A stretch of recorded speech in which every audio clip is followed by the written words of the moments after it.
Hello friends. आज हम इस वीडियो में महेश कुमार बनवाल की एनसीईआरटी पर आधारित सामान्य अध्ययन बुक जो 16वीं सीरीज के नाम से आई है, उस किताब से हम भारतीय राज्य व्यवस्था सेक्शन से संघ और उसका राज्य क्षेत्र से संबंधित मोस्ट इम्पोर्टेंट 42 MCQ को सॉल्व करेंगे। तो चलिए फिर शुरू करते हैं आज का पहला सवाल से। आज का पहला सवाल है,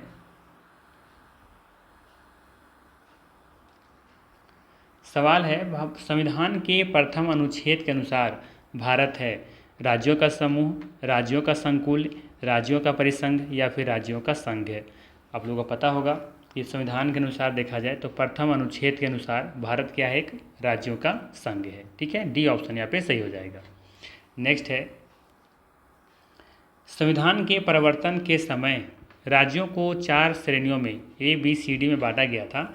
इन श्रेणियों को किस वर्ष फिर समाप्त कर दिया गया? 51 में, 54 में, 56 में या फिर 1962 में?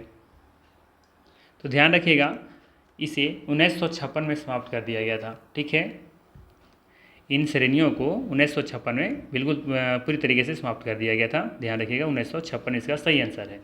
नेक्स्ट है, सवाल है 500 से अधिक रजवाड़ों या फिर इसी को हम लोग क्या बोलते हैं, देसी रियासत, ठीक है, कि भारत में विलय के लिए कौन उत्तरदायी था?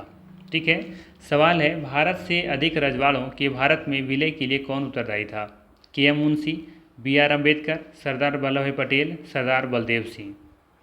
सही आंसर होगा यहाँ पे सरदार वल्लभ भाई पटेल। ठीक है, सी ऑप्शन बिल्कुल यहाँ पे सही हो जाएगा।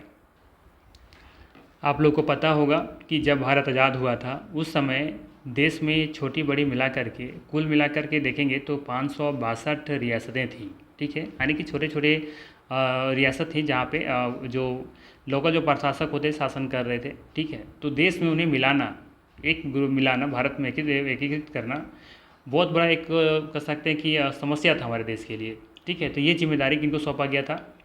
सरदार वल्लभ भाई पटेल को सौंपा गया था। ठीक है, और इसको बहुत बखूबी निभाया और जितने भी रियासतें थी सबको भारत में मिलाने का काम किए थे ये सरदार वल्लभ भाई पटेल। ठीक है, तो ध्यान रखिएगा, एकजुट करने का जो सबसे बड़ा जो हाथ था इनका किनका था?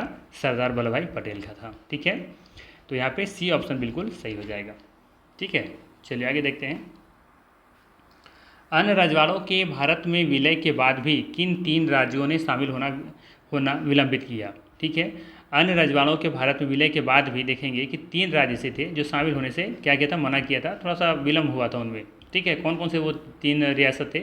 जूनागढ़, मैसूर और जम्मू कश्मीर, जूनागढ़, हैदराबाद एवं जम्मू कश्मीर, उदयपुर, कपूरथला एवं जम्मू कश्मीर या फिर हैदराबाद, उदयपुर और त्रावणकोर? तो यहाँ पे देखेंगे जो सही आंसर है वो आपका है जूनागढ़, हैदराबाद और जम्मू कश्मीर। ये 3 रियासतें थी जो बाद में जाकर के फिर इसमें एकीकृत किया गया था। ठीक है, तो ध्यान रखिएगा यहाँ पे बी ऑप्शन सही होगा। नेक्स्ट है, भारत की देसी रियासतों के विलय में किन 2 व्यक्तियों ने महत्वपूर्ण भूमिका निभाई थी? ठीक है, देसी रियासतों के विलय में किन 2 व्यक्तियों ने महत्वपूर्ण भूमिका निभाई थी? तो एक तो आपका सरदार पटेल थे। ठीक है, और एक याद रखिएगा VP मेनन भी थे। ठीक है, तो ये दोनों मिल करके देखेंगे कि देसी रियासतों को विलय करने में महत्वपूर्ण भूमिका निभाई थे। ठीक है, कौन कौन? सरदार पटेल और VP मेनन। आगे है, हाल ही में किस राज्य का विशेष राज्य का दर्जा समाप्त कर दिया गया है? हाल ही में किस राज्य का जो विशेष दर्जा दिया गया था उसे समाप्त कर दिया गया है? मणिपुर, जम्मू एवं कश्मीर, हिमाचल प्रदेश और सिक्किम? सही आंसर है जम्मू एवं कश्मीर। ठीक है, बहुत विवाद हुआ इसके चलते, पता भी होगा। ठीक है, ये इसे जो विशेष राज्य जो दर्जा प्राप्त था किस अनुच्छेद में था, किसी को पता है? वो आर्टिकल था 370। ठीक है, ध्यान रखिएगा, उसे अब हटा दिया गया है। तो कह सकते हैं कि अब जम्मू और कश्मीर विशेष राज्य का जो दर्जा था वो खो दिया है। ठीक है, चलिए आगे देखते हैं। लोकसभा में संघ राज्य क्षेत्रों के लिए कितनी सीटें आरक्षित हैं? लोकसभा में संघ राज्य क्षेत्रों के लिए कितनी सीटें आरक्षित हैं? 20, 25, 30 या इनमें से कोई नहीं? तो ध्यान दीजिएगा, यहाँ पे 20 सीटें आरक्षित हैं। ठीक है, ये ऑप्शन बिल्कुल सही हो जाएगा। नेक्स्ट है 8 नंबर क्वेश्चन।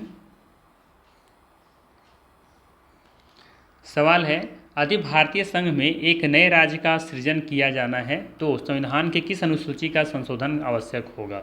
ठीक है, सिंपल सा सवाल है कि अगर ये भारतीय संघ में एक नया राज्य का क्या करना है, सृजन करना है, कि नया राज्य का गठन करना है, तो संविधान की किस अनुसूची को आपको संशोधन करना पड़ेगा। ठीक है, 5वीं अनुसूची, तीसरी अनुसूची, दूसरी अनुसूची या फिर प्रथम अनुसूची। तो यहाँ पे अगर हम बात करें 5वीं अनुसूची के बारे में, ठीक है, तो यहाँ पे देखेंगे जो 5वीं अनुसूची है ना, यहाँ पे आपको ST SC से संबंधित जानकारी दी गई है। ठीक है, SC और ST से संबंधित जानकारियाँ दी गई हैं। ठीक है, तो यहाँ पे आप नया राज्य तो नहीं बना सकते। ठीक है, तीसरी अनुसूची में दिया गया है शपथ ग्रहण के बारे में। ठीक है, शपथ ग्रहण के बारे में बात किया गया है यहाँ पे। ठीक है, जितने बड़े बड़े जो अधिकारी होते हैं उनके शपथ ग्रहण से संबंधित यहाँ पे दी गई हैं।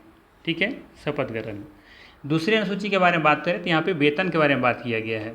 ठीक है, किसका कितना वेतन होगा, बड़े बड़े जो अधिकारी होते हैं उनसे संबंधित जानकारियाँ दी गई हैं, वेतन भत्ते के बारे में बात की गई हैं। ठीक है, और प्रथम अनुसूची में दिया गया है, ठीक है, भारतीय संघ और केंद्र शासित प्रदेश के बारे में। ठीक है, तो यहाँ पे बात हम क्या कर रहे हैं कि हमें एक नया राज्य सृजन करना है। ठीक है, तो क्या करना होगा, हमें इन प्रथम अनुसूची के बारे में सोचना होगा और यहाँ पे संशोधन करना होगा, क्योंकि यहीं पे बताया गया है भारतीय संघ और केंद्र शासित प्रदेश के बारे में। ठीक है, तो प्रथम अनुसूची यहाँ पे बिल्कुल सही हो जाएगा। ठीक है, तो ध्यान रखिएगा, प्रथम अनुसूची में भारतीय संघ और केंद्र शासित प्रदेश के बारे में चर्चा की गई है, जबकि दूसरी अनुसूची में वेतन के बारे में बात किया गया है। और हद है कि तीसरी अनुसूची में शपथ ग्रहण दिया गया है, जब उल्टा कर दिया गया है, पहले शपथ होना चाहिए फिर वेतन होना चाहिए था। लेकिन चलिए ठीक है, कोई बात नहीं, लोगों को तो पढ़ना है। तो दूसरी अनुसूची में आपको याद रखना है वेतन, और तीसरी अनुसूची में याद रखना है शपथ ग्रहण। ठीक है, और 5वीं अनुसूची में क्या है, ST SC के बारे में बात किया गया है। ठीक है, बाकी अब चौथा छूट रहा है यहाँ पे, तो चौथा याद रखेंगे। चौथी जो अनुसूची है आपका, चौथी अनुसूची, ठीक है, तो ध्यान रखिएगा, चौथी अनुसूची में आपका यहाँ पे राज्य सभा के बारे में बात की गई है, राज्यसभा की सीटों के बारे में। ठीक है ना, राज्यसभा के सीटों के बारे में। ठीक है, तो ये क्रम से हो गए 5 अनुसूची। छठी अनुसूची ध्यान रखिएगा, यहाँ पे असम, मेघालय, त्रिपुरा, मिजोरम। ठीक है, तो इन 9 लगभग और भी हैं, इसमें 9 राज्यों की जनजाति के बारे में बात की गई है। ठीक है, 7वीं अनुसूची आसान सा है। 7वीं अनुसूची में क्या किया गया है कि में शक्तियों का बंटवारा के बारे में वर्णन की गई है। ठीक है, केंद्र और राज्य के बीच शक्तियों के बंटवारा के बारे में बात की गई है, जैसे कि समसूची, सॉरी क्या उसको संघ सूची बोलते हैं ना, संघ सूची, राज सूची और हाँ ठीक है समसूची। ठीक है, तो इनके बारे में बात की गई है 7वीं अनुसूची में। जबकि 8वीं अनुसूची में क्या है, 8वीं अनुसूची में बात की गई है भाषाओं के बारे में। ठीक है, 22 भाषाओं का वर्णन किया गया है। ठीक है, अच्छा आप लोग को ये भी पता होना चाहिए कि प्रारंभ में कितनी भाषाएं थी, प्रारंभ में 14 ये भाषाएं दी गई थी। ठीक है, अभी फिलहाल 22 भाषाओं का वर्णन है। ठीक है, तो और एक और इम्पोर्टेंट है, ध्यान रखिएगा, 10वीं अनुसूची। ठीक है, 10 से 10 होता है, 10 से दल बदल भी होता है। ठीक है, दल बदल। ठीक है, तो ये ध्यान रखेंगे। चलिए आगे देखते हैं, इसमें हाँ ध्यान रखिएगा कुल मिला के 12 अनुसूचियाँ हैं। ठीक है, कितने, 12 अनुसूची है, जिसमें हमने लगभग 5, 6, 7, 8 का चर्चा यहाँ पे हमने किया है। ठीक है, और ध्यान रखिएगा 11वीं भी याद रख लीजिए, पंचायती राज से व्यवस्था से संबंधित है, और 12वीं जो है नगरीय निकाय से संबंधित है। ठीक है, पंचायती राज व्यवस्था 73वें संशोधन के द्वारा लाया गया था, जबकि नगरीय संशोधन जो था वो 74वां संविधान संशोधन के तहत लाया गया था, जो कि 12वीं अनुसूची में लिया गया है। ठीक, चलिए आगे देखते हैं। राज्य पुनर्गठन आयोग ने 1 नवंबर 1956 को कितने राज्यों तथा संघ राज्यों का गठन किया। राज्य पुनर्गठन आयोग ने 1 नवंबर 1956 को कितने राज्यों तथा संघ राज्यों का गठन किया। 14 राज्य और 6 संघ राज्यों का, 17 राज्य और 6 संघ राज्यों का, या फिर 14 राज्य और 8 संघ राज्यों का, या फिर 17 राज्य और 8 संघ राज्यों का। सही आंसर होगा यहाँ पे 14 राज्य थे और 6 संघ राज्य थे। ठीक है, 14 राज्यों और 6 संघ राज्यों का गठन किया गया था 1956 में। ठीक है, चलिए आगे है, नए राज्य के गठन की शक्ति किसमें अंतर्निहित है। नए राज्य के गठन की शक्ति किसमें अंतर्निहित है, संसद में, राष्ट्रपति में, मंत्रिपरिषद में, या राज्य पुनर्गठन आयोग में। सही आंसर होगा संसद में। ठीक है, ए ऑप्शन यहाँ पे सही है। नेक्स्ट है, भारत के संविधान के अंतर्गत निम्नलिखित में से किसे राज्यों की सीमाओं को परिवर्तित करने का शक्ति प्राप्त है। सिंपल सा सवाल है, भारत के संविधान के अंतर्गत निम्नलिखित में से किसे राज्यों की सीमाओं को परिवर्तित करने का शक्ति प्राप्त है? राष्ट्रपति को, लोकसभा को, संसद को या सर्वोच्च न्यायालय को? ध्यान रखिएगा, यहाँ भी सही आंसर होगा डी ऑप्शन, संसद को। ठीक है, संसद को ही अधिकार है किसी भी राज्य की सीमाओं का परिवर्तित करना। ठीक है, चलिए आगे है, नेक्स्ट है, निम्नलिखित में से किस अनुच्छेद के अंतर्गत भारतीय संसद को नया राज्य बनाने का अधिकार दिया गया है? सिंपल सा सवाल है, निम्नलिखित में से किस अनुच्छेद के अंतर्गत भारतीय संसद को नया राज्य बनाने का अधिकार दिया गया है? अनुच्छेद 1, 4, 3, 4। ध्यान रखिएगा, अनुच्छेद 3। ठीक है, अनुच्छेद 3 में दिया गया है। ठीक है, अनुच्छेद 3 के अंतर्गत भारतीय संसद को नया राज्य बनाने का अधिकार दिया गया है। ठीक है, बाकी अनुच्छेद को भी देख लेते हैं जो यहाँ पे दिया हुआ है, जैसे कि अनुच्छेद 1, तो यहाँ पे है संघ का नाम। ठीक है, संघ का क्या नाम होगा? संघ का नाम। ठीक है, और राज्य क्षेत्र, राज्य क्षेत्र। ठीक है, जबकि अनुच्छेद 4 में ध्यान रखिएगा, पहले अनुसूचित व चौथे अनुसूचित के संशोधन तथा 2 और 3 के अधीन बनाई गई विधियां के बारे में बात की गई हैं। ठीक है, अनुच्छेद 2 में नए राज्यों का प्रवेश से संबंधित है। ठीक है, नए राज्यों का प्रवेश, नए राज्यों का प्रवेश। ठीक है, इसको ध्यान रखिएगा। ठीक है ना, और अनुच्छेद हमने 3 देख लिया कि ये नया राज्य बनाने का अधिकार दिया गया है भारतीय संसद को। ठीक है, चलिए आगे देखते हैं, भारत में संघ राज्यों का प्रशासन किसके द्वारा किया जाता है? सवाल है, भारत में संघ राज्यों का प्रशासन किसके द्वारा किया जाता है? राष्ट्रपति द्वारा, उपराज्यपाल द्वारा या गृह मंत्री द्वारा या फिर प्रशासक द्वारा? सही आंसर होगा राष्ट्रपति द्वारा। ठीक है, ये ऑप्शन सही होगा। नेक्स्ट है, किस संविधान संशोधन के द्वारा दिल्ली को राष्ट्रीय राजधानी क्षेत्र का दर्जा प्रदान किया गया था? इंपॉर्टेंट सवाल है, एग्जाम में आने की संभावना बहुत ज़्यादा है। किस संविधान संशोधन के द्वारा दिल्ली को राष्ट्रीय राजधानी क्षेत्र का दर्जा प्रदान किया गया है? तो ध्यान रखिएगा, 69 यानी 69वां संविधान संशोधन। ठीक है, 69वां संविधान संशोधन के द्वारा दिल्ली को राष्ट्रीय राजधानी क्षेत्र दर्जा प्रदान किया गया है। ठीक है, चलिए आगे देखते हैं, नेक्स्ट 15 नंबर क्वेश्चन, निम्नलिखित में से कौन एक नए राज्यों के निर्माण की विधि के लिए संवैधानिक उपबंध नहीं है? सवाल है, निम्नलिखित में से कौन एक नए राज्यों के निर्माण की विधि के लिए संवैधानिक उपबंध नहीं है? ठीक है, तो याद रखना है आपको। ठीक है, आंसर मैं बता दे रहा हूँ, एक राज्य संघ राज्य क्षेत्र शामिल कर सकेगा। ठीक है, ये उपबंध नहीं है। एक राज्य जो है वो संघ राज्य क्षेत्र शामिल कर सकेगा, ये संवैधानिक उपबंध में नहीं है। ठीक, यहाँ पे दिया हुआ सूची 1 और इधर सूची 2, इधर राज्य और अस्तित्व में आने का वर्ष कब आया। ठीक है, तो बात करें हम नागालैंड के बारे में। ठीक है, तो ये अस्तित्व में आए थे 1963 में। ठीक, झारखंड आया 2000 में। ठीक है, जबकि तेलंगाना में देखेंगे कि 2014 में आया था। तो फिर जो बच गया उसको लगा दीजिए, 1975 में सिक्किम आया था। ठीक है, बात समझ में आया? तो यहाँ पे देखेंगे जो सही ऑप्शन है वो है बी ऑप्शन। ठीक है, चलिए आगे देखते हैं, ध्यान रखिएगा। ठीक है, नागालैंड 1963 में बना था, जबकि झारखंड 2000 में बना, बिहार से अलग हुआ था। तेलंगाना देखेंगे कि आंध्र प्रदेश से अलग होकर के 2014 में बना, जबकि सिक्किम देखेंगे कि 1975 में बना था। ठीक है, चलिए आगे देखते हैं, भारत में एक नया राज्य सृजित करने वाले विधेयक को पारित होना अनिवार्य है। भारत में एक नया राज्य सृजित करने वाले विधेयक को पारित होना अनिवार्य है। संसद में साधारण बहुमत तथा कम से कम 2/3 राज्यों का अनुसमर्थन द्वारा, या फिर संसद में साधारण बहुमत द्वारा, या फिर संसद में 2/3 बहुमत तथा कम से कम 2/3 राज्यों का अनुसमर्थन द्वारा, या उपरोक्त में से कोई नहीं। सही आंसर है यहाँ पे संसद में साधारण बहुमत के द्वारा। ठीक है, बी ऑप्शन यहाँ पे सही होगा। नेक्स्ट है, निम्नलिखित में से कौन एक भारत संघ का सहयोगी राज्य था जिसे बाद में भारतीय संघ का पूर्ण राज्य बनाया गया? निम्नलिखित में से कौन एक भारत संघ का सहयोगी राज्य था जिसे बाद में भारतीय संघ का पूर्ण राज्य बनाया गया? अरुणाचल प्रदेश, सिक्किम, छत्तीसगढ़ या झारखंड? सही आंसर होगा सिक्किम। ठीक है, सिक्किम इसका सही आंसर होगा। ठीक है, तो ध्यान दीजिएगा, भारतीय संघ का सहयोगी राज्य कभी झारखंड और छत्तीसगढ़ तो कर होगा नहीं, ठीक है। यहाँ पे अरुणाचल प्रदेश और सिक्किम में ही कन्फ्यूजन हो सकता है आपको, बट ध्यान रखिएगा इसका सही आंसर सिक्किम होगा। नेक्स्ट है, कावेरी जल विवाद किन राज्यों से संबंधित है? कावेरी जल किन राज्यों से संबंधित है, ठीक है। तो आप लोगों को पता होगा कावेरी नदी कहाँ से निकलती हैं? कावेरी निकलती हैं कर्नाटका से, ठीक है।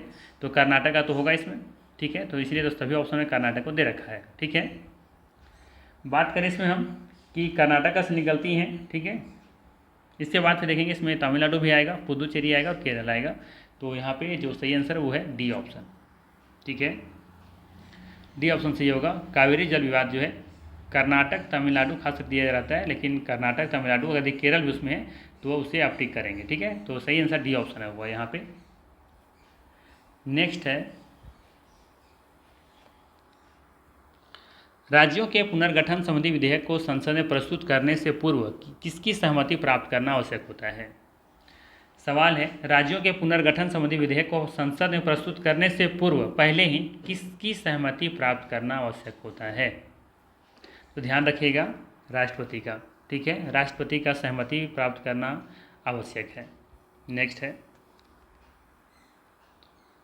जून 1948 में गठित राज्य पुनर्गठन आयोग जो भाषाई आधार समिति बनाई गई थी कि अध्यक्ष कौन थे?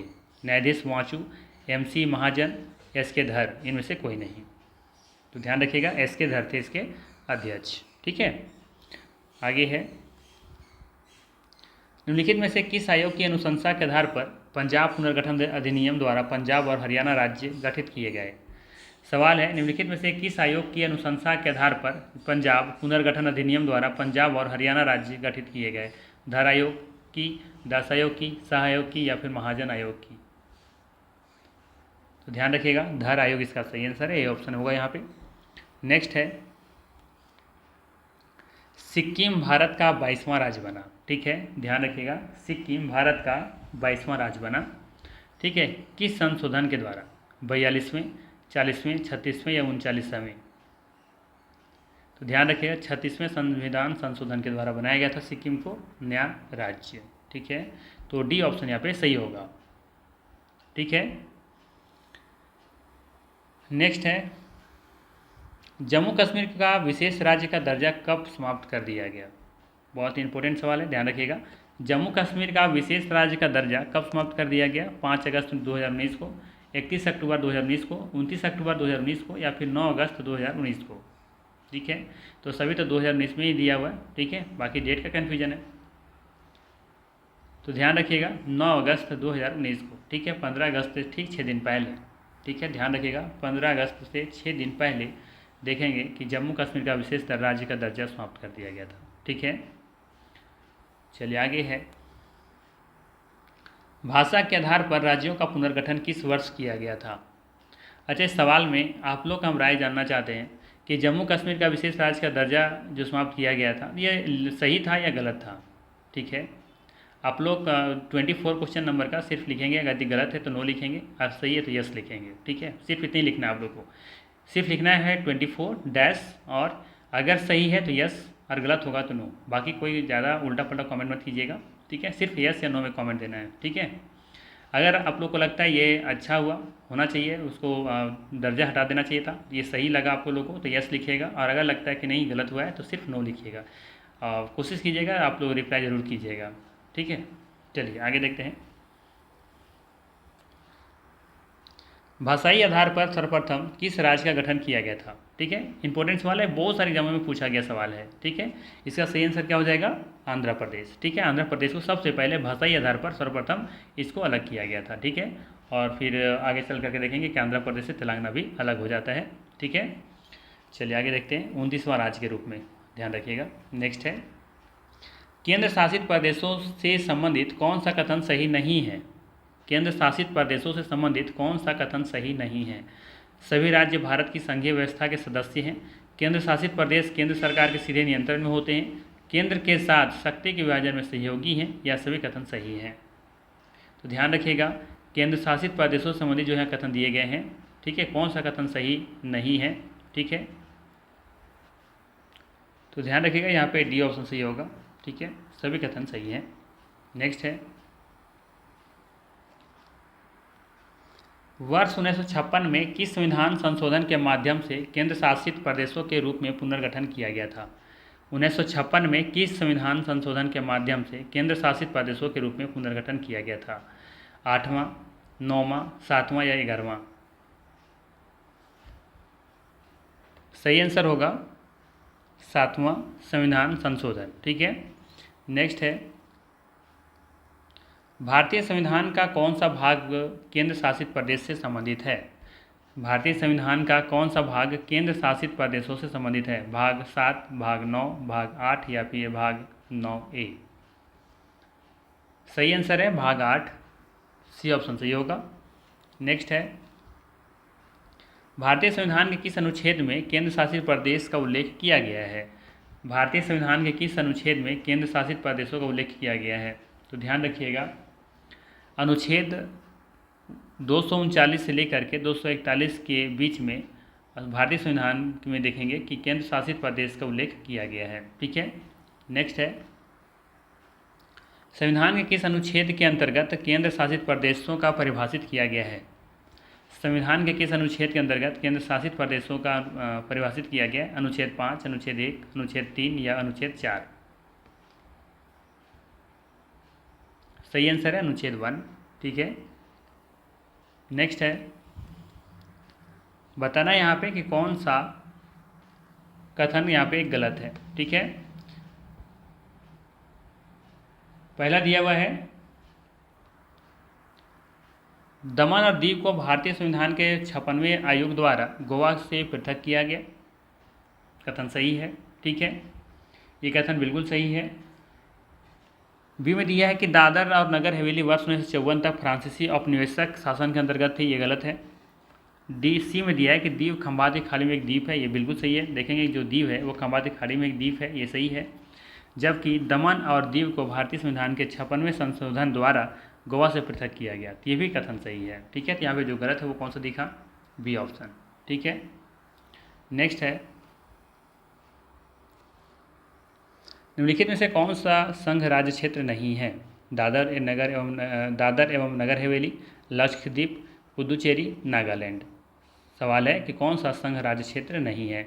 तो दादर नगर हवेली भी है, लक्षद्वीप भी है, पुदुचेरी, लेकिन नागालैंड नहीं है, अर्थात यहाँ पे डी ऑप्शन सही हो जाएगा। ठीक है, नेक्स्ट है, किस केंद्र शासित प्रदेश का स्वयं का उच्च न्यायालय है? पुदुचेरी, चंडीगढ़, दिल्ली, अंडमान निकोबार द्वीप समूह। सही आंसर हो जाएगा दिल्ली। दिल्ली का देखेंगे कि अपना इसका एक सर्वोच्च न्यायालय है, सॉरी उच्च न्यायालय है। ठीक है, सर्वोच्च न्यायालय तो एक ही होता है ना। ठीक है, ध्यान रखिएगा, दिल्ली इसका सही आंसर होगा। नेक्स्ट है, निम्नलिखित में से कौन सा केंद्र शासित प्रदेश तथा उसका गठन वर्ष सुमेलित नहीं है? तो यहाँ पे देखेंगे कि लक्षद्वीप 1956 में हुआ था, ये कथन सही है। ठीक है, ये सही है, 1956 में इसको स्थापित किया गया था लक्षद्वीप को। ठीक है, बात करें हम दमन और दीव 1962 में स्थापित हुआ था, ये भी ठीक है। दिल्ली 1956 में आया, अस्तित्व में आया, ये भी ठीक है। लेकिन चंडीगढ़ 1967 में नहीं होगा। ठीक है, तो यहाँ पे जो सही आंसर है वो है सी ऑप्शन। ठीक है, सी ऑप्शन यहाँ पे सही हो जाएगा। ध्यान रखिएगा, यहाँ पे ये 1966 होगा, ना कि 67। ठीक है, चलिए आगे देखते हैं। यहाँ पे सवाल तो लग रहा है छूट गया, नहीं यहाँ भी तो ठीक है। 35 के बाद क्वेश्चन लग रहा है छूटा हुआ है। ठीक है, इसे छोड़ देते हैं। चलिए 37 से देख लेते हैं, क्वेश्चन छूटा हुआ है इसका। चलिए आगे देख लेते हैं। निम्नलिखित में से किस संघ शासित प्रदेश में मंत्रिपरिषद प्रत्यक्ष रूप से चुनी जाती हैं? दिल्ली, चंडीगढ़, अंडमान निकोबार, दमन एवं दीव। आसान सा सवाल है, क्या हो जाएगा? दिल्ली। ठीक है, दिल्ली में देखेंगे कि मंत्रिपरिषद प्रत्यक्ष रूप से चुनी जाती हैं। नेक्स्ट है, केंद्र शासित प्रदेश पुदुचेरी में विधानसभा कब स्थापित की गई थी? ठीक है, पुदुचेरी के बारे में बात हो रहा है। 63 में, 92 में, 66 में या 56 में? तो ध्यान रखिएगा, विधानसभा स्थापित कब की गई? 1963 में। ठीक है, नेक्स्ट है, वर्तमान में कितने केंद्र शासित प्रदेश हैं जहां विधानसभा स्थापित हैं? सवाल है वर्तमान में कितने केंद्र शासित प्रदेश हैं जहां विधानसभा स्थापित हैं? तो ध्यान रखिएगा 3 सही आंसर होगा इसका। ठीक है, डिटेल्स लिखा भी यहाँ पे कि विधानसभा वाले केंद्र शासित प्रदेश कौन कौन है। दिल्ली है, पुदुचेरी है, जम्मू एवं कश्मीर है। ठीक है, चलिए आगे देखते हैं। जम्मू कश्मीर और लद्दाख को केंद्र शासित प्रदेश बनाने के निर्णय को किस महापुरुष की जयंती पर लागू किया गया था? सरदार वल्लभ भाई पटेल, जवाहरलाल नेहरू, महात्मा गांधी या फिर अटल बिहारी वाजपेयी? सही आंसर हो जाएगा सरदार वल्लभ भाई पटेल। ये ऑप्शन यहाँ पे बिल्कुल सही हो जाएगा। ठीक है, नेक्स्ट है किसी राज्य के नाम में परिवर्तन करने का अधिकार निम्नलिखित में से किसको प्राप्त है? राष्ट्रपति, संसद, विधानमंडल या राज्यपाल? तो ध्यान दीजिएगा संसद को है। ठीक है, संसद को प्राप्त है किसी भी राज्य का नाम में परिवर्तन करना। और आज का अंतिम प्रश्न है, इधर दिया हुआ है आपका सूचीबद्ध राज्य और गठन वर्ष इधर दिया हुआ है। ठीक है, आंध्र प्रदेश है, हिमाचल प्रदेश है, हरियाणा और सिक्किम है। ठीक है, तो चलिए इसको मैच करते हैं हम लोग। तो सबसे पहले आंध्र प्रदेश के बारे में देखेंगे तो ये 1956 में इसका गठन हुआ था। ठीक है ना, जबकि हिमाचल प्रदेश का गठन हुआ था 1971 में। ठीक है, जबकि हरियाणा का हुआ 1966 में और सिक्किम का हुआ था 1975 में। ठीक है, याद रखिएगा कि आंध्र प्रदेश का गठन 1956 में होता है, जबकि हिमाचल प्रदेश का गठन 1971 में होता है, हरियाणा का 66 में, जबकि सिक्किम का होता है 1975 में। ठीक है, तो सही आंसर हो जाएगा यहाँ पे बी ऑप्शन। ठीक है, तो ये था मोस्ट इम्पोर्टेंट 42 MCQ। अगर वीडियो अच्छा लगा तो लाइक ज़रूर कीजिएगा। बाकी मिलते हैं लोग फिर नेक्स्ट वीडियो में। Thanks for watching.